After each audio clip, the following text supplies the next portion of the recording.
mesdames, mesdemoiselles et messieurs les journalistes et gens de la presse qui êtes présents aujourd'hui. Nous sommes toujours très honorés que vous ayez pris de votre temps si précieux, puisque l'actualité est de plus en plus bouillante, j'imagine, et vous n'avez pas beaucoup de temps, et surtout, vous avez beaucoup d'autres centres d'intérêt potentiels.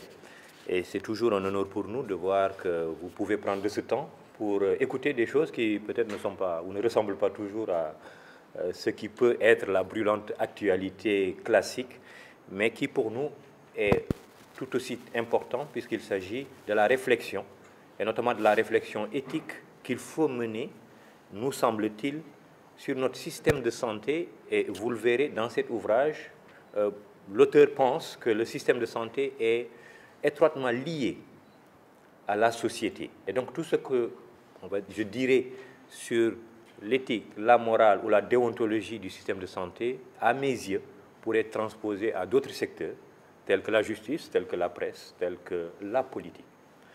Alors, c'est un ouvrage qui est subdivisé en plusieurs parties, en dehors de l'introduction et de la conclusion. Plus précisément en 7 parties. Il y a une petite erreur sur le document, mais que vous avez dû constater vous-même. Bien sûr, j'ai repris 2 fois le paragraphe 6, mais il s'agit bien de 7 parties. Alors, la première partie, je reviens quand même sur la définition des concepts. Qu'est-ce que l'éthique? Qu'est-ce que la déontologie? Qu'est-ce que la morale? Puisque ce sont des termes, je crois, un tout petit peu galvaudés. Tout le monde dit éthique, tout le monde dit morale, et parfois on confond les différents concepts. La morale, c'est le rapport de confiance à des valeurs indiscutables et suffisantes pour la société. Autrement dit, c'est ce que la société sénégalaise, par exemple, estime être ce qui est bien et ce qui est mal. Mais il se trouve que la société sénégalaise elle-même est diverse, puisque nous avons des gens de religion, de culture, d'ethnie, de langues différentes. Et chacun peut avoir sa conception du bien et du mal. Donc, ce qui veut dire que si nous ne sommes pas ensemble pour discuter, à un moment ou à un autre, nous pouvons être dans une logique de confrontation. Parce que le bien et le mal, je vais prendre l'exemple qui me paraît être le plus évident de mon cousin Sérère et moi, peuvent ne pas avoir la même connotation. La déontologie, c'est l'ensemble des devoirs que se reconnaît une profession. Je ne vous apprends rien, c'est ce que la presse, ce que la médecine pense être les devoirs des médecins, des journalistes, et ce serait vrai pour tous les autres devoirs. Donc voilà comment nous devons nous comporter dans l'exercice de notre devoir. C'est donc la science des devoirs d'une profession. Donc la déontologie médicale, c'est la science des devoirs, et c'est ce qui donc encadre l'exercice de la médecine. Bien sûr, on ne parle pas que de devoirs, mais il y a aussi des droits. Quels sont les droits du médecin, du journaliste, du juriste? Alors, le livre ne parle pas de morale, ni de déontologie, même si je rappelle les grandes lignes. Puisque j'ai dit tout à l'heure qu'on peut avoir une morale différente, il nous faut bien nous mettre ensemble pour discuter, pour essayer de trouver ce qu'il y a de mieux. Et c'est ça l'éthique. Donc l'éthique, c'est comment adopter de manière réfléchie et argumentée des valeurs considérées comme préférables, compte tenu de la dynamique de la société. Donc, la société sénégalaise change, la société africaine change, les valeurs de nos ancêtres ne sont pas forcément les nôtres, même si nous devons nous inspirer de ces valeurs-là. Et donc, les progrès de la médecine, par exemple, étant fulgurants, comment faire pour que la réflexion soit adaptée à l'évolution de nos sociétés? C'est ça la démarche éthique. Donc, de façon plus précise, l'éthique médicale, c'est ce qu'il faut faire en pratique, mais de façon réfléchie, pour le bien-être du patient, mais aussi pour le bien-être de la collectivité. Et donc l'éthique médicale, pour répondre à cet objectif, doit répondre à 3 impératifs. Il faut respecter l'homme, et un homme, c'est de la chair, un être physique, mais aussi un être moral. Donc il faut respecter l'intégrité physique et morale. Deuxième élément, il faut faire en sorte que la recherche et les connaissances scientifiques s'expriment dans le respect de la personne humaine. C'est-à-dire, je ne peux pas exercer une médecine, je ne peux pas faire de la recherche scientifique si je ne m'adresse pas à l'être humain. C'est-à-dire que je ne fais pas de la recherche juste pour avoir un prix Nobel ou pour ma gloire personnelle. Je dois le faire en étant conscient que la finalité, c'est bien le respect de la personne humaine. Et puis, troisième élément, c'est qu'il faut refuser de vicier l'exercice de la médecine par le mercantilisme et l'esprit du lucre. Autrement dit, la médecine, ce n'est pas un produit commercial. c'est encore une fois, avant tout, un humanisme. Voilà le trépied ou les 3 éléments fondamentaux de l'éthique médicale. Donc ça veut dire que le malade ou le client, comme on le dit maintenant souvent, peut-être hélas, comme diraient certains, n'est pas ou ne devrait pas être un simple moyen pour s'enrichir, pour réaliser des prouesses techniques, pour faire de la recherche, mais c'est bien l'objectif principal. Donc tout ce qu'un système de soins doit faire, doit avoir une finalité, c'est est-ce que le bien-être du patient, des populations sont respectés. Ça, c'est pour la première partie, la définition des concepts.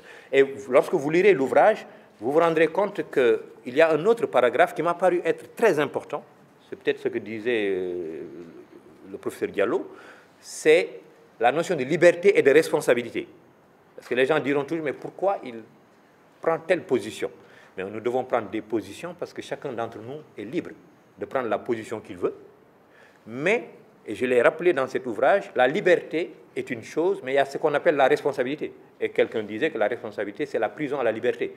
Autrement dit, je ne suis pas libre de faire n'importe quoi. Et il y a quelque chose qui s'appelle ma conscience qui doit déterminer ce que je fais.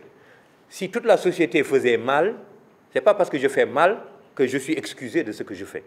Cette notion est une notion importante à mes yeux, puisque nous savons tous que dans nos sociétés aujourd'hui, aller chercher de l'argent, trouver une belle voiture, aller chercher une villa cossue, c'est un peu, on va dire, la belle règle qui donne la respectabilité. Mais il faut qu'on se refuse à certaines compromissions, parce que si on ne le fait pas, je pense qu'on est dans la dérive qui fait que, on l'a dit tout à l'heure, dans certains grands pays, comme les États-Unis, on se retrouve avec des individus dont la moralité peut être très discutable, qui se reviennent président du pays le plus riche au monde. La deuxième partie parle des missions de la médecine et de la relation soignant-patient. Et dans cet ouvrage, l'auteur rappelle ce que veut dire docteur. Docteur veut dire docere. Et docere, en latin, signifie instruire, enseigner. Donc, soigner, c'est instruire et soutenir. Donc, on a 3 éléments majeurs qui définissent le médecin. Le premier, c'est on est un technicien. Quand vous venez me voir, vous attendez quand même que je sois un bon cardiologue, que je vous fasse un bon examen, que je vous fasse un bon traitement. Mais ça, ce n'est que de la technique. Malheureusement, on assimile la médecine à ce volet purement technique. Mais il n'y a pas que ça. Nous sommes, nous, des êtres humains dotés d'intelligence et de réflexion. C'est là que vient la deuxième mission, qui n'est pas que la mission prise en charge du handicap, c'est la mission du pédagogue. Si vous ne comprenez pas votre maladie, si vous ne comprenez pas votre traitement, vous n'allez pas avoir une prise en charge adéquate. Et donc, le rôle du médecin, c'est de procéder à l'éducation thérapeutique, c'est d'expliquer au patient son projet thérapeutique, c'est lui expliquer ce qu'il a comme maladie. Mais il y a une troisième dimension aussi importante, c'est la dimension psychologique. Je ne connais pas de personne qui arrive à l'hôpital, comme on dit, le doigt dans le nez, en sifflotant, en étant heureux. À commencer par les médecins. Tous mes amis médecins qui viennent me voir à la consultation sont aussi angoissés que vous qui n'êtes pas du corps médical, parce que c'est l'hôpital qui est comme ça. C'est le corps médical même qui peut être comme ça. Et donc, le soutien psychologique est important. Nous avons tous une certaine peur, une certaine appréhension quand nous entrons à l'hôpital, quand nous sommes en face d'un médecin. Et le rôle du médecin, justement, c'est de soutenir le patient, d'aider sa famille à jouer ce rôle-là aussi. Et donc, le soignant, en pratique, c'est donc un technicien qui s'occupe de notre handicap, c'est un pédagogue qui nous explique ce que nous avons, en des termes clairs, bien sûr, et c'est aussi un psychologue qui nous soutient et qui nous aide à nous relever du handicap ou de la maladie. Et donc, je le rappelle, c'est un rendez-vous du donner et du recevoir, mais à l'échelle de l'homme. C'est un patient, un médecin, qui doit donc tisser une relation de proximité, j'ai presque envie de dire une relation amicale. Mais bien sûr, il y a beaucoup de soucis dans la vraie vie de nos hôpitaux africains, et je les liste. Les formalités pour entrer dans un hôpital sont longues et difficiles. L'orientation n'est pas toujours adéquate. À chaque fois que je suis dans un hôpital, je passe parfois plus de temps à montrer aux gens où se trouve tel service, où est-ce qu'ils doivent aller, parce que l'orientation n'est pas bonne. Un service continu de qualité est difficile à obtenir.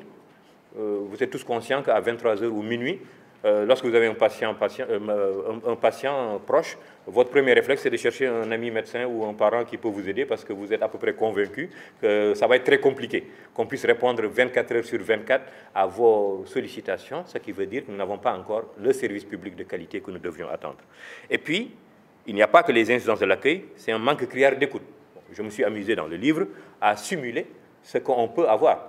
Appeler n'importe quel hôpital pour essayer d'avoir le standard, je crois que ça peut être très compliqué. Mais appeler surtout pour essayer d'avoir le professeur Kane dans son service. Je rappelle d'ailleurs que je suis resté moi longtemps. Je n'avais simplement pas de téléphone dans mon bureau, donc il ne fallait pas m'en vouloir, puisque de toute façon, je ne pouvais pas être joignable sur le fixe, qui était arraché depuis longtemps et personne n'a semblé pouvoir le réparer.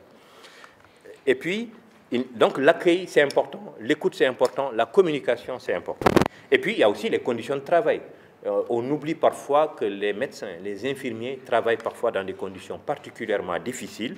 Et quand vous êtes surmené, vous avez trop de patients, vous avez une organisation d'une structure qui n'est pas bonne, il ne faut pas s'étonner à ce que les médecins ou les infirmiers ne soient pas toujours dans la bonne position pour accueillir correctement les gens. Donc, il faut améliorer l'accueil, mais j'ai vu qu'on pense souvent qu'améliorer l'accueil, c'est avoir le kiosque de l'accueil devant l'hôpital, c'est d'avoir des hôtesses élégamment vêtues. Et j'essaie de dire qu'il faut aller au-delà. Tout le monde est agent d'accueil dans un hôpital, ça commence par le vigile, et c'est les centaines d'agents qui doivent tous comprendre comment accueillir quelqu'un, comment lui parler et comment l'orienter. Et donc, en pratique, puisque cet ouvrage insiste sur une notion importante, ce n'est pas les déclarations compliquées qui font l'éthique, c'est le concret, c'est l'exemplarité. Et donc, je conclus cette partie en rappelant qu'on sera bon dans l'accueil lorsque nous serons tous attentifs à la personne qui peine à marcher dans la cour de l'hôpital, au patient qui gémit sur son lit. Et chacun, donc, doit s'attacher à prendre du temps pour soulager l'angoisse d'un être devant la maladie et évidemment à ne jamais le rabrouer. Donc, c'est vraiment faire attention à la personne, capter son angoisse et tout de suite l'aider à se relever. Alors, la troisième partie parle de l'hôpital entreprise. On nous a dit que l'hôpital est désormais une entreprise. Et une entreprise, ça doit répondre aux mêmes critères qu'une entreprise classique. Donc, mais attention, il se trouve que de plus en plus, on pense que c'est en espèce sonnante et trébuchante que l'affaire doit être réglée. C'est ça qui fait la qualité des soins. Et il y a ainsi ce qu'on pourrait appeler les bons malades et les mauvais malades. Le bon malade, qui est solvable, c'est celui qui a de l'argent et qui va venir pour une échographie, pour un scanner, c'est-à-dire qui me rapporte tout de suite de l'argent. Le mauvais malade, c'est le pauvre patient qui n'a pas le sou et qui en plus a une maladie chronique, un cancer ou une affection psychiatrique. Et malheureusement, on n'investit pas dans ça. Or, encore une fois, les soins de qualité, ça ne s'évalue pas sur la rentabilité. C'est est-ce qu'on a su accompagner le patient de bout en bout dans son projet thérapeutique. Et malheureusement, ça ne se fait pas comme il se doit dans les pays africains. Mais n'oublions pas que beaucoup d'éléments de notre réforme nous viennent de pays occidentaux, et notamment de la France. Et je cite un collègue français qui est très engagé contre l'hôpital entreprise et qui disait « Hélas, la mort trop rapide et la mort trop lente ne sont pas rentables. » Parce que simplement, on joue un peu avec la vie dans les structures et on essaie de voir quel patient est intéressant. J'étais récemment avec des collègues français qui me rappelaient ce qu'ils font aujourd'hui pour rentabiliser.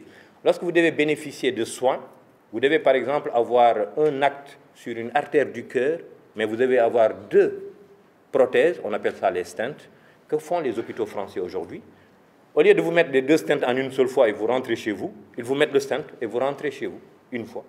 Vous revenez une deuxième fois, et à la deuxième fois, ils vous refont le 2e stent, parce que c'est comme ça que sur les écritures comptables, on dira que vous avez fait 2 actes et non 1. Bien sûr, parce que si vous mettez 3 stents mais en une seule fois, bon, on va dire que ça ne compte pas. Et donc, la rentabilité ne s'évalue plus, et votre hôpital et vous-même, vous ne gagnez pas autant.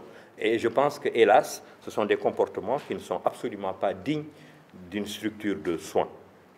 Et bien sûr, puisqu'on a dit que l'hôpital est une entreprise, on va donc utiliser les recettes du marketing pour vendre l'entreprise. Certains hôpitaux mettent beaucoup d'argent aujourd'hui dans ce que j'appellerais une vente de l'image, pour bien montrer l'image, alors que le scanner ne marche pas, les draps sont sales, la chasse d'eau des toilettes du patient ne fonctionne pas. Allez dans les hôpitaux, vous verrez bien que malheureusement cette réalité est encore là. Et bien sûr, puisqu'on a dit que c'est une entreprise, tout le monde pense argent. Et c'est la course vers l'argent qui a comme conséquence le développement d'une activité libérale parfois sauvage au mépris de la loi. Ça aussi, j'espère que les médecins et les soignants que nous sommes s'arrêteront un peu pour se poser les bonnes questions par rapport à notre activité libérale. Je crois que les médecins et les soignants doivent vivre de leur métier, mais ils doivent le faire en se refusant à certaines pratiques qui n'honore personne, qui n'honore pas les soignants, et j'estime que c'est l'un des plus beaux métiers du monde. Les journalistes diraient qu'eux aussi, ils ont le plus beau métier du monde, mais je pense que réellement, un soignant doit garder intactes certaines valeurs morales et se refuser à certaines compromissions. Alors, la quatrième partie, maintenant, va sur la relation entre santé et société, puisque l'auteur estime que tout ce que je dis de l'éthique du soignant, c'est vrai aussi pour l'éthique de la société. Il faut respecter chaque homme, respecter tout de l'homme et respecter tout en lui. C'est-à-dire que, logiquement, moi, quand je soigne quelqu'un, je ne vois pas en lui un homme riche ou pauvre. Je ne vois pas en lui mon guide religieux ou un talibé. Je ne vois pas en lui un SDF. C'est simplement une personne humaine que je dois respecter. Et logiquement, c'est ça qu'une république ou une société doit s'attacher à mettre en place, c'est-à-dire corriger les inégalités sociales. Nous sommes un peu loin de cette réalité, puisque vous le savez tous, on est un peu dans le monde du matérialisme. Et ce qu'on entend, c'est ne soyez pas naïfs, cherchez de l'argent, cherchez de belles villas. Ce sont les seules voies du salut.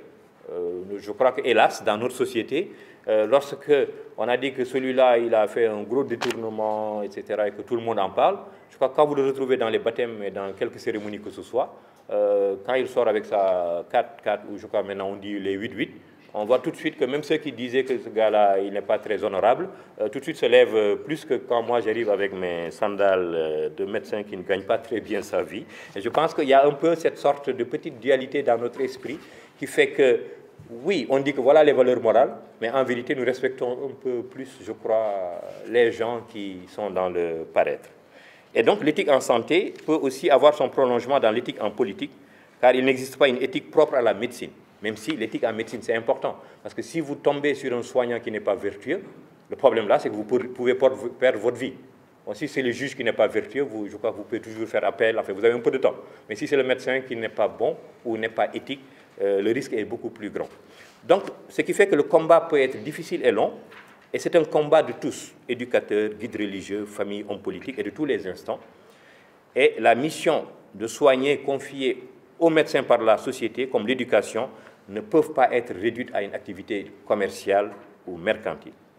Et malheureusement, et je le rappelle dans ce livre, ce n'est pas le cas dans les pays africains. Et ce que je dis, c'est « dis-moi combien tu as, je te dirai quels soins tu mérites ». Nous le savons tous, quand nous avons affaire à quelqu'un qui est pauvre, le diagnostic et le traitement ne sera pas à la hauteur de la personne qui est aisée, qui d'ailleurs souvent se retrouve avec son évacuation sanitaire, peut-être payée par nous, contribuables, et ça c'est un problème. Et d'ailleurs, je rappelle dans ce livre une histoire qui a été une petite révolution grâce aux médias en France. Je vais la rappeler très rapidement pour ceux qui n'auront pas encore lu le livre. Les évacuations sanitaires existaient partout. En France, dans les années 60, dès que vous avez un problème, on se cotisait, comme on le fait aujourd'hui, pour aller amener les gens en France. C'est un de vos collègues que vous connaissez peut-être, Pierre Bellemare, qui a essayé de faire une espèce de téléthon, je ne sais pas si ça s'appellerait radiothon, pour une petite fillette française, pour aller se faire opérer aux États-Unis, puisque c'est aux États-Unis que la médecine était la plus développée, comme on fait aujourd'hui. Et ce qui s'est passé, c'est qu'il y a eu un engouement extraordinaire des populations, et on a cotisé beaucoup, et il y a eu beaucoup d'argent, beaucoup plus qu'il ne fallait d'ailleurs pour soigner l'enfant. Mais après, ça a fait tilt dans la tête des gens. Mais comment se fait-il qu'un pays comme la France se retrouve aujourd'hui à évacuer les gens dans un autre pays comme les États-Unis, alors que nous avons quand même une tradition médicale aussi forte? Et ce qui s'est passé, c'est qu'avec l'argent, les gens ont fait pression sur l'État français. Et l'État français, bien sûr, on a amené l'enfant se faire opérer aux États-Unis, ce qui était inutile parce qu'on pouvait l'opérer en France, mais ce n'est pas ça le plus intéressant de l'histoire. Le plus intéressant de l'histoire, c'est que l'État français a été obligé de mettre de l'argent pour construire un magnifique service de cardiologie et de chirurgie cardiaque. Et ce qui s'est passé depuis, c'est que la France fait aujourd'hui autant dans la qualité des soins en chirurgie cardiaque et en tout que les États-Unis. Une autre petite anecdote qu'un ami tunisien m'a rappelé il y a quelques jours encore, c'était le président Bourguiba, qui avait une maladie, on va dire banale, mais il fallait lui faire une prise de sang. Et en Tunisie, il y a eu 4 labos qui ont fait une prise de sang, et chaque labo a raconté ou donné un résultat qui est différent. Et qu'est-ce que les Tunisiens ont fait pour sauver, entre guillemets, leur président? Ils ont allé prendre un grand professeur français que je connais bien, le professeur Samama, un monsieur magnifique. Ils l'ont mis dans l'avion, ils l'ont amené avec sa petite valise et ses affaires. Et c'est lui qui a fait la prise de sang pour arbitrer, on va dire. Mais le président Bourguiba a dit, mais ce n'est pas possible. Dans mon pays, La Tunisie, je ne suis pas capable d'avoir ne serait-ce qu'un examen. Et ce qui a fait tilt dans sa tête, c'est que mais on ne peut pas continuer comme ça. Vous connaissez l'histoire. Monastir, pour ceux qui ont été, c'est 70 à 80 000 habitants. Savez-vous que Monastir, c'est moins de 100 000 habitants, a plus d'équipements de cardiologie que le Sénégal, que la Côte d'Ivoire. Et vous savez tous, aujourd'hui, ce n'est pas les Français qui viennent soigner les Tunisiens. C'est les Français qui viennent en Tunisie pour se soigner. Parce que dans l'esprit de M. Bourguiba, il faut que je développe ma médecine, et ce qu'il a si bien fait aujourd'hui. La Tunisie, qui a une population moindre que le Sénégal, a plus de cardiologues, plus de néphrologues, plus de cancérologues que le Sénégal, plus la Côte d'Ivoire, plus le Burkina, plus bref, tous les pays d'Afrique francophone subsaharienne réunis. Je le dis parce que je connais très bien tous ces pays-là. Donc c'est juste pour dire, il faut peut-être qu'on prenne conscience que nous devons faire mieux. Et je rappelle que la faculté de médecine de Dakar va péter 100 ans. Nous avons 100 ans de médecine. Il y a peu de pays développés qui ont une expertise pareille. Et pourquoi nous en sommes là? Il nous faut nous poser des questions. Et ça veut dire qu'il faut peut-être qu'on comprenne mieux les enjeux de nos sociétés. Nous avons beaucoup de professeurs. Inch'Allah, nous aurons peut-être 40 professeurs. Nous sommes efficaces pour former des professeurs. Mais est-ce que nous serons après aptes à soigner nos populations? C'est le seul enjeu qui vaille. Donc, c'est pourquoi je reviens sur la question de l'éthique de nous tous, de nos dirigeants politiques, de nos élites intellectuelles, mais aussi des soignants. Et je pense qu'il nous faut poser les bonnes questions pour dire qu'on ne va plus se soigner aux États-Unis, puisque de toute façon, ça va être difficile avec le nouveau président. Et comment faire pour que chez nous, on se donne les moyens pour qu'enfin, on considère que la santé est un enjeu et qu'il ne faut pas seulement soigner une petite élite ou quelques dignitaires, mais c'est les populations en général.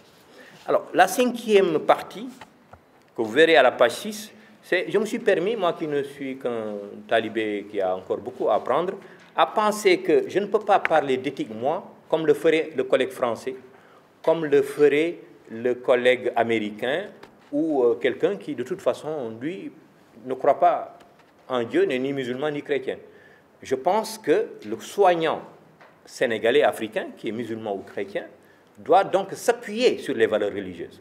Et j'ai rappelé que, contrairement à ce que beaucoup de gens peuvent imaginer, c'est en fait les religions qui ont été à la base de l'hôpital. Dans le monde occidental, c'est la pensée du Christ qui a permis le développement des hôpitaux, dans sa conception actuelle, c'est-à-dire l'hospitaliat, l'hospitalité, l'endroit où on prend les plus démunis, les pauvres, où on les prend en charge. Et dans la religion musulmane, c'est Kérouan, c'est Égypte, c'est tous les autres endroits qui ont été des places fortes de la science islamique, qui ont développé des structures sanitaires, mais en estimant que ce sont des éléments importants. Et j'ai rappelé ce que le prophète, paix et salut sur lui, enseignait. Il estimait d'abord que la médecine est la science la plus importante à côté de la théologie. Mais j'ai rappelé aussi ce que certains disaient de lui-même. On disait du prophète, paix et salut sur lui, c'était avant tout un professeur de politesse et d'humanisme. Autrement dit, c'est dans son comportement au quotidien qu'il montrait aux gens ce qu'il faut faire. Et j'ai rappelé bien sûr beaucoup d'autres religieux, Mère Teresa, le pape Jean-Paul II, beaucoup de théologiens de l'islam dans cet ouvrage, qui reviennent à une chose très simple. Nous devons prendre conscience que nous devons servir l'humanité. Et c'est dans, Mère Teresa le disait, c'est la bonté dans notre sourire et dans notre visage qui est la vraie expression de notre religion. J'ai introduit d'ailleurs cette partie parce que le Mahatma Gandhi disait que ce n'est pas la gesticulation qui fait la religion, c'est ce qu'on a dans le cœur. Donc ce n'est pas l'être, c'est le paraître. Et donc quand vous lirez cette partie, donc vous comprendrez que, et la conclusion c'est bien ça, la charité de Dieu ne saurait être négligée au prétexte d'écouter une leçon sur Dieu. Car l'une ne va pas sans l'autre. Vous ne pouvez pas mépriser les hommes et tout le monde en disant que moi, je suis un bon musulman, un bon chrétien, parce qu'en réalité, Dieu a voulu faire de nous de bons musulmans et de bons chrétiens lorsque nous saurons tisser des relations humaines avec les hommes qui vivent avec nous. Elle doit compléter et sublimer ses connaissances scientifiques et son savoir-faire technique. Les croyants devraient pratiquer une religion de la gentillesse et de l'honnêteté au quotidien, et les soignants devraient choisir l'éthique de la tendresse et de l'attention de tous les instants. Alors, la sixième partie va parler des défis éthiques africains. Il y a beaucoup de défis éthiques africains. Je parle du secret médical qui est bafoué. Vous avez, je l'ai dit, votre compte bancaire, personne ne le connaît, même votre époux ou votre épouse généralement dans nos pays. Par contre, votre état de santé, faites attention parce que dans les salons de coiffure, dans les cas rapides, si vous ne faites pas attention, vous allez retrouver des jeunes soignants qui ne comprennent pas bien ce que c'est que la déontologie et qui vous disent « Man, j'ai soigné journaliste vous célèbre bobo ». Mais ndekete li la amé. Et malheureusement, on n'a pas suffisamment inculqué aux gens cette notion. Mais il n'y a pas que ça. Nous sommes tous peut-être complices d'une violation du secret médical. Lorsque je prends un enfant ou un adulte atteint d'un cancer, atteint de je ne sais quelle maladie, et photo dans le journal X, vous connaissez tous de quoi je parle, en disant qu'il lit mon il lui faut tant d'argent, je ne sais pas quoi. Mais où est le sutura dont on se vante tant? Où est le secret médical? Donc voilà le problème. Il faut que c'est une réflexion éthique. Nous ne pouvons pas dire secret médical écrit dans le code de déontologie et comprendre que même dans les journaux, on peut aujourd'hui faire des diagnostics et demander aux gens de nous donner de l'argent. Deuxième élément de défi éthique, exemple, c'est les lobbies pharmaceutiques.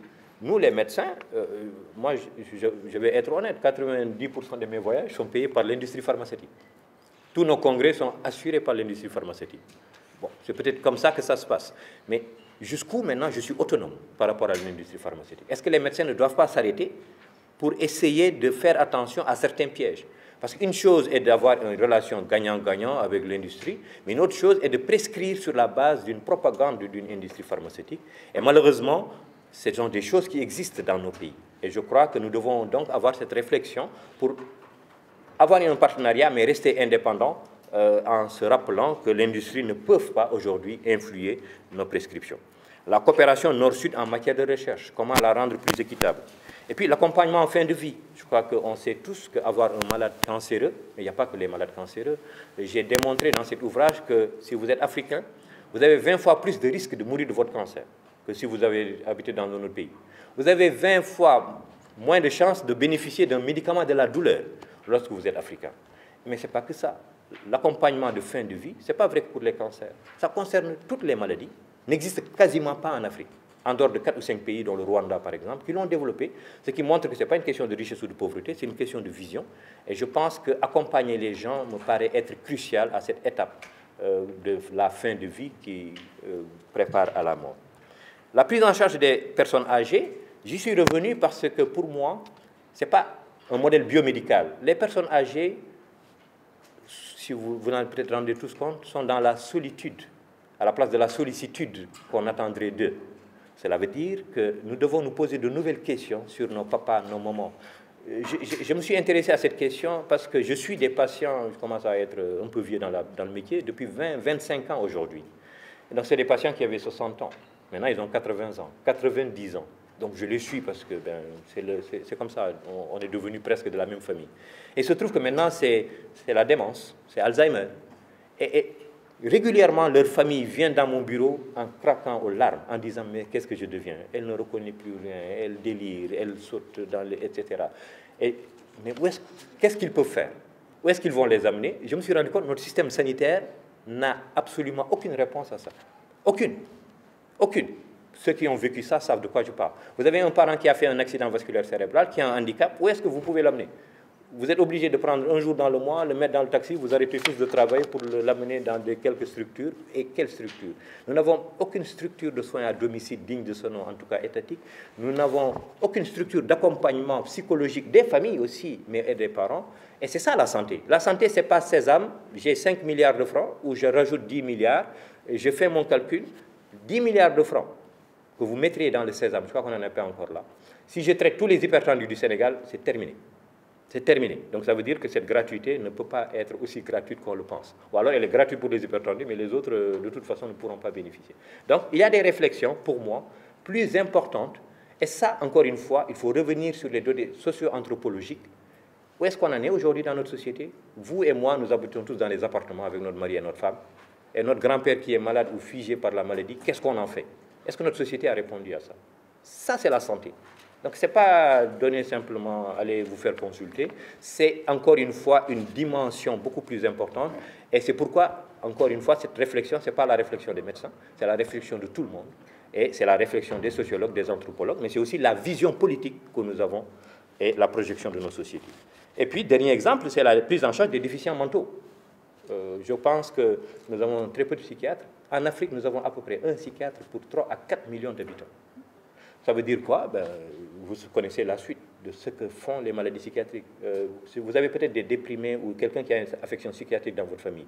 Je ne vous le souhaite pas. C'est des maladies chroniques, ça ne finit presque jamais. Et à un moment ou un autre, vous savez ce qui se passe. Les psychiatres sont débordés. On les a enfermés, on leur a mis des cocktails chimiques, on les a ballottés à gauche et à droite. Mais après, la famille est fatiguée de payer aussi cher, d'arrêter tout. Et c'est ce qu'on voit en divagation. Donc ça veut dire qu'il nous faut réfléchir, et je suis allé vers quelques propositions. Pour moi, la prise en charge des affections psychiatriques doit revenir au niveau communautaire. Et il faut donc que notre société réorganise les pinches, revienne sur ses valeurs traditionnelles, comme ce fut le cas avant. On avait un souterrain, et donc il y a toute une imagination à faire en tenant compte de l'évolution de notre société. Parce qu'on pouvait l'opérer en France, mais ce n'est pas ça le plus intéressant de l'histoire. Le plus intéressant de l'histoire, c'est que l'État français a été obligé de mettre de l'argent pour construire un magnifique service de cardiologie et de chirurgie cardiaque. Et ce qui s'est passé depuis, c'est que la France fait aujourd'hui autant dans la qualité des soins en chirurgie cardiaque et en tout que les États-Unis. Une autre petite anecdote qu'un ami tunisien m'a rappelé il y a quelques jours encore, c'était le président Bourguiba, qui avait une maladie, on va dire banale, mais il fallait lui faire une prise de sang. Et en Tunisie, il y a eu 4 labos qui ont fait une prise de sang, et chaque labo a raconté ou donné un résultat qui est différent. Et qu'est-ce que les Tunisiens ont fait pour sauver, entre guillemets, leur président? Ils ont allé prendre un grand professeur français que je connais bien, le professeur Samama, un lycée magnifique. Ils l'ont mis dans l'avion, ils l'ont amené avec sa petite valise et ses affaires. Et c'est lui qui a fait la prise de sang pour arbitrer, on va dire. Mais le président Bourguiba a dit, mais ce n'est pas possible. Dans mon pays, la Tunisie, je ne suis pas capable d'avoir ne serait-ce qu'un examen. Et ce qui a fait tilt dans sa tête, c'est que mais on ne peut pas continuer comme ça. Vous connaissez l'histoire. Monastir, pour ceux qui ont été, c'est 70 à 80 000 habitants. Savez-vous que Monastir, c'est moins de 100 000 habitants, a plus d'équipements de cardiologie que le Sénégal, que la Côte d'Ivoire? Et vous savez tous, aujourd'hui, ce n'est pas les Français qui viennent soigner les Tunisiens. C'est les Français qui viennent en Tunisie pour se soigner. Parce que dans l'esprit de M. Bourguiba, il faut que je développe ma médecine, et ce qu'il a si bien fait aujourd'hui. La Tunisie, qui a une population moindre que le Sénégal, a plus de cardiologues, plus de néphrologues, plus de cancérologues que le Sénégal, plus la Côte d'Ivoire, plus le Burkina, plus bref, tous les pays d'Afrique francophone subsaharienne réunis. Je le dis parce que je connais très bien tous ces pays-là. Donc c'est juste pour dire, il faut peut-être qu'on prenne conscience que nous devons faire mieux. Et je rappelle que la faculté de médecine de Dakar va péter 100 ans. Nous avons 100 ans de médecine. Il y a peu de pays développés qui ont une expertise pareille. Et pourquoi nous en sommes là? Il nous faut nous poser des questions. Et ça veut dire qu'il faut peut-être qu'on comprenne mieux les enjeux de nos sociétés. Nous avons beaucoup de professeurs. Inch'Allah, nous aurons peut-être 40 professeurs. Nous sommes efficaces pour former des professeurs. Mais est-ce que nous serons après aptes à soigner nos populations? C'est le seul enjeu qui vaille. Donc, c'est pourquoi je reviens sur la question de l'éthique de nous tous, de nos dirigeants politiques, de nos élites intellectuelles, mais aussi des soignants. Et je pense qu'il nous faut poser les bonnes questions pour dire qu'on ne va plus se soigner aux États-Unis, puisque de toute façon, ça va être difficile avec le nouveau président. Et comment faire pour que chez nous, on se donne les moyens pour qu'enfin, on considère que la santé est un enjeu et qu'il ne faut pas seulement soigner une petite élite ou quelques dignitaires, mais c'est les populations en général. Alors, la 5e partie, que vous verrez à la page 6, c'est, je me suis permis, moi qui ne suis qu'un talibé qui a encore beaucoup à apprendre, à penser que je ne peux pas parler d'éthique, moi, comme le ferait le collègue français, comme le ferait le collègue américain, ou quelqu'un qui, de toute façon, lui, ne croit pas en Dieu, n'est ni musulman, ni chrétien. Je pense que le soignant sénégalais, africain, qui est musulman ou chrétien, doit donc s'appuyer sur les valeurs religieuses. Et j'ai rappelé que, contrairement à ce que beaucoup de gens peuvent imaginer, c'est en fait les religions qui ont été à la base de l'hôpital. Dans le monde occidental, c'est la pensée du Christ qui a permis le développement des hôpitaux, dans sa conception actuelle, c'est-à-dire l'hospitalia, l'hospitalité, l'endroit où on prend les plus démunis, les pauvres, où on les prend en charge. Et dans la religion musulmane, c'est Kérouan, c'est Égypte, c'est tous les autres endroits qui ont été des places fortes de la science islamique, qui ont développé des structures sanitaires, mais en estimant que ce sont des éléments importants. Et j'ai rappelé ce que le prophète, paix et salut sur lui, enseignait, il estimait d'abord que la médecine est la science la plus importante à côté de la théologie. Mais j'ai rappelé aussi ce que certains disaient de lui-même. On disait du prophète paix et salut sur lui, c'était avant tout un professeur de politesse et d'humanisme. Autrement dit, c'est dans son comportement au quotidien qu'il montrait aux gens ce qu'il faut faire. Et j'ai rappelé bien sûr beaucoup d'autres religieux, Mère Teresa, le pape Jean-Paul II, beaucoup de théologiens de l'islam dans cet ouvrage, qui reviennent à une chose très simple. Nous devons prendre conscience que nous devons servir l'humanité. Et c'est dans, Mère Teresa le disait, c'est la bonté dans notre sourire et dans notre visage qui est la vraie expression de notre religion. J'ai introduit d'ailleurs cette partie parce que le Mahatma Gandhi disait que ce n'est pas la gesticulation qui fait la religion, c'est ce qu'on a dans le cœur. Donc ce n'est pas l'être, c'est le paraître. Et donc quand vous lirez cette partie, donc vous comprendrez que, et la conclusion c'est bien ça, la charité de Dieu ne saurait être négligée au prétexte d'écouter une leçon sur Dieu. Car l'une ne va pas sans l'autre. Vous ne pouvez pas mépriser les hommes et tout le monde en disant que moi, je suis un bon musulman, un bon chrétien, parce qu'en réalité, Dieu a voulu faire de nous de bons musulmans et de bons chrétiens lorsque nous saurons tisser des relations humaines avec les hommes qui vivent avec nous. Elle doit compléter et sublimer ses connaissances scientifiques et son savoir-faire technique. Les croyants devraient pratiquer une religion de la gentillesse et de l'honnêteté au quotidien, et les soignants devraient choisir l'éthique de la tendresse et de l'attention de tous les instants. Alors, la sixième partie va parler des défis éthiques africains. Il y a beaucoup de défis éthiques africains. Je parle du secret médical qui est bafoué. Vous avez, je l'ai dit, votre compte bancaire, personne ne le connaît, même votre époux ou votre épouse généralement dans nos pays. Par contre, votre état de santé, faites attention parce que dans les salons de coiffure, dans les cas rapides, si vous ne faites pas attention, vous allez retrouver des jeunes soignants qui ne comprennent pas bien ce que c'est que la déontologie et qui vous disent « Man, j'ai soigné journaliste vous célèbre bobo. » Mais ndekete li la amé. Et malheureusement, on n'a pas suffisamment inculqué aux gens cette notion. Mais il n'y a pas que ça. Nous sommes tous peut-être complices d'une violation du secret médical. Lorsque je prends un enfant ou un adulte atteint d'un cancer, atteint de je ne sais quelle maladie, et photo dans le journal X, vous connaissez tous de quoi je parle, en disant qu'il il lui faut tant d'argent, je ne sais pas quoi. Mais où est le sutura dont on se vante tant? Où est le secret médical? Donc voilà le problème. Il faut que c'est une réflexion éthique. Nous ne pouvons pas dire secret médical écrit dans le code de déontologie et comprendre que même dans les journaux, on peut aujourd'hui faire des diagnostics et demander aux gens de nous donner de l'argent. Deuxième élément de défi éthique, exemple, c'est les lobbies pharmaceutiques. Nous, les médecins, moi, je vais être honnête, 90% de mes voyages sont payés par l'industrie pharmaceutique. Tous nos congrès sont assurés par l'industrie pharmaceutique. Bon, c'est peut-être comme ça que ça se passe.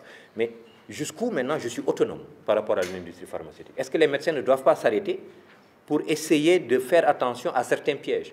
Parce qu'une chose est d'avoir une relation gagnant-gagnant avec l'industrie, mais une autre chose est de prescrire sur la base d'une propagande d'une industrie pharmaceutique. Et malheureusement, ce sont des choses qui existent dans nos pays. Et je crois que nous devons donc avoir cette réflexion pour avoir un partenariat, mais rester indépendant en se rappelant que l'industrie ne peut pas aujourd'hui influer nos prescriptions. La coopération nord-sud en matière de recherche, comment la rendre plus équitable. Et puis l'accompagnement en fin de vie. Je crois qu'on sait tous qu'avoir un malade cancéreux, mais il n'y a pas que les malades cancéreux, j'ai démontré dans cet ouvrage que si vous êtes africain, vous avez 20 fois plus de risques de mourir de votre cancer que si vous avez habité dans notre pays. Vous avez 20 fois moins de chances de bénéficier d'un médicament de la douleur lorsque vous êtes africain. Mais ce n'est pas que ça. L'accompagnement de fin de vie, ce n'est pas vrai que pour les cancers. Ça concerne toutes les maladies, n'existe quasiment pas en Afrique, en dehors de 4 ou 5 pays, dont le Rwanda par exemple, qui l'ont développé, ce qui montre que ce n'est pas une question de richesse ou de pauvreté, c'est une question de vision. Et je pense qu'accompagner les gens me paraît être crucial à cette étape de la fin de vie qui prépare à la mort. La prise en charge des personnes âgées, j'y suis revenu parce que pour moi, ce n'est pas un modèle biomédical. Les personnes âgées, si vous en avez peut-être rendu tous compte, sont dans la solitude, à la place de la sollicitude qu'on attendrait d'eux. Cela veut dire que nous devons nous poser de nouvelles questions sur nos papas, nos mamans. Je me suis intéressé à cette question parce que je suis des patients, je commence à être un peu vieux dans le métier, depuis 20-25 ans aujourd'hui. Donc c'est des patients qui avaient 60 ans. Maintenant, ils ont 80 ans, 90 ans. Donc je les suis parce que c'est comme ça, on est devenus presque de la même famille. Et il se trouve que maintenant, c'est la démence, c'est Alzheimer. Et régulièrement, leur famille vient dans mon bureau en craquant aux larmes, en disant « mais qu'est-ce que je deviens ?» Elle ne reconnaît plus rien, elle délire, elle saute dans les... etc. Mais qu'est-ce qu'ils peuvent faire? Où est-ce qu'ils vont les amener? Je me suis rendu compte que notre système sanitaire n'a absolument aucune réponse à ça. Aucune. Aucune. Ceux qui ont vécu ça savent de quoi je parle. Vous avez un parent qui a fait un accident vasculaire cérébral, qui a un handicap, où est-ce que vous pouvez l'amener? Vous êtes obligé de prendre un jour dans le mois, le mettre dans le taxi, vous arrêtez tous de travailler pour l'amener dans quelques structures. Et quelles structures? Nous n'avons aucune structure de soins à domicile digne de ce nom, en tout cas étatique. Nous n'avons aucune structure d'accompagnement psychologique des familles aussi, mais et des parents. Et c'est ça la santé. La santé, ce n'est pas sésame, j'ai 5 milliards de francs, ou je rajoute 10 milliards, et je fais mon calcul, 10 milliards de francs que vous mettriez dans le sésame, je crois qu'on n'en est pas encore là. Si je traite tous les hypertendus du Sénégal, c'est terminé. C'est terminé. Donc ça veut dire que cette gratuité ne peut pas être aussi gratuite qu'on le pense. Ou alors elle est gratuite pour les hypertendus, mais les autres, de toute façon, ne pourront pas bénéficier. Donc il y a des réflexions, pour moi, plus importantes. Et ça, encore une fois, il faut revenir sur les données socio-anthropologiques. Où est-ce qu'on en est aujourd'hui dans notre société? Vous et moi, nous habitons tous dans les appartements avec notre mari et notre femme. Et notre grand-père qui est malade ou figé par la maladie, qu'est-ce qu'on en fait? Est-ce que notre société a répondu à ça? Ça, c'est la santé. Donc, ce n'est pas donner simplement, allez vous faire consulter, c'est encore une fois une dimension beaucoup plus importante. Et c'est pourquoi, encore une fois, cette réflexion, ce n'est pas la réflexion des médecins, c'est la réflexion de tout le monde. Et c'est la réflexion des sociologues, des anthropologues, mais c'est aussi la vision politique que nous avons et la projection de nos sociétés. Et puis, dernier exemple, c'est la prise en charge des déficients mentaux.